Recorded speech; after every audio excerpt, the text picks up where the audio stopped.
image of a diploma for the American Pacific Exposition and Oriental Fair for Portland, Oregon in 1905. So 1904 they have the St. Louis World's Fair. 1 year after, we get this one in Oregon. This diploma is very interesting. As we go down to the bottom, we have a photo, and we can clearly see in the background 2 airships, both looking different. They normally don't show this form of transportation in these photos. They normally blank out the sky. But as we look up all of these countries, we see the big ones, and then we see Caucasia. Have any of us heard of a country in the 1900s named Caucasia? I personally have never heard of Caucasia, which is similar to Tartaria. All of these countries that we were never told about. But this one wasn't hundreds of years ago. This was 1905. So they are now, in my opinion, lying and telling us that Caucasia, or Caucasus, is a region that has a bunch of countries in it, including Russia, which we all know have connections to Tartaria. But let's take a look at this list again from 1905. They are already listing Russia on this map with Turkey, France, Holland, Germany, Switzerland, Italy. All of these are countries. They are not regions. I'll say it again. These are countries. Why would they then throw a region in there randomly?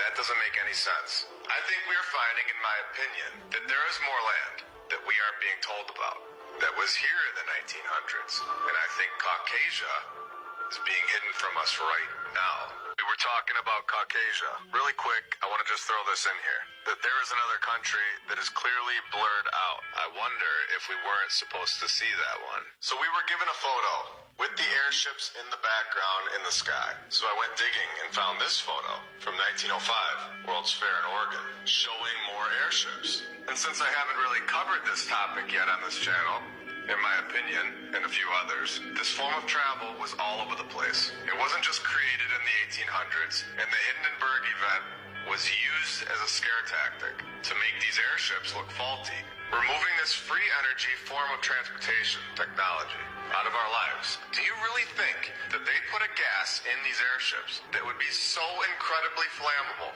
and fly them over massive cities? Or does it make more sense that this Hindenburg event was a planned event to get rid of this free form of travel and wipe it from the history books? Here we have a photo of one of these airships sitting in between the 2 spires of the Old World building. You can see that they use these spires to electrically charge these airships, and this was common knowledge. And in the very next photo, it's leaving the port. We are not given the truth about our history. This isn't something that we are ever told about in our mainstream schooling system all over the world. Do you find that odd? Let's keep digging. We see that the U.S. Army had this technology in the 1800s, as well as the Navy.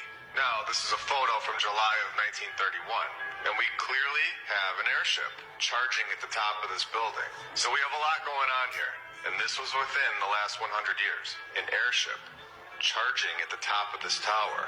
Did you think they only charge at the top of buildings? Of course not. They had charging docks in the middle of the water.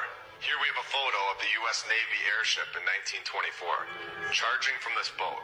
Now let's zoom in on this charging station to get a good look at what's going on here. Now this is a technology that we were never told about. This is hidden from our timeline, a clear proof that there is much more to the story than what we've been told, especially since this was not thousands of years ago, and shows how easily history can be rewritten. This technology should be common knowledge at this point. Here we have another angle in Rhode Island of the charging taking place. These airships were not powered by gas or simply helium. And if we switch angles here, we can actually see the charging tool that was used right at the top of this tower. They're clearly about to connect to the airship. So this, in my opinion, is clearly explaining what's going on at the top of these old world buildings. They were charging stations for the airships. They have the same features, and I guarantee you that they still turn on, since this was not that long ago. And I'm going to take this time right now to answer a lot of people's question. Will we ever find the truth? As we keep uncovering more and more documented evidence, we're going to find that the previous civilization was not that far in the past, and our current structures hold so much more technology than we ever truly understood. So in my opinion, Yes, we are going to find the truth about all of this. We are uncovering the truth faster and faster.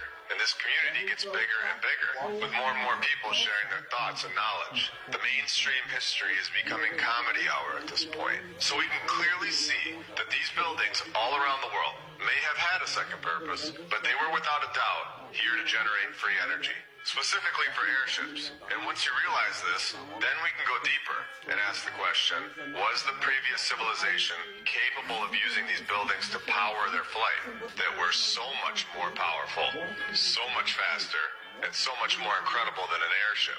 I believe that they fully understood this technology. They were the ones that constructed it. They had this technology and were able to travel through the air so much faster than we can today while using the Earth's natural energy. These buildings are technology. They are able to extract the energy and are able to turn it into a fuel. If you're looking for a why, a motive to suppress this technology, well, it would 100% benefit a civilization, us. It's free. There is zero benefit to free transportation, free energy. Do we need to go further for the why? So when you go around your town now and see the top of these buildings, we can all understand how popular this form of transportation really was. It was everywhere. Now we have talked about Tartaria. We've shown in this episode in the beginning how there are possibly more countries and more land, such as Caucasia.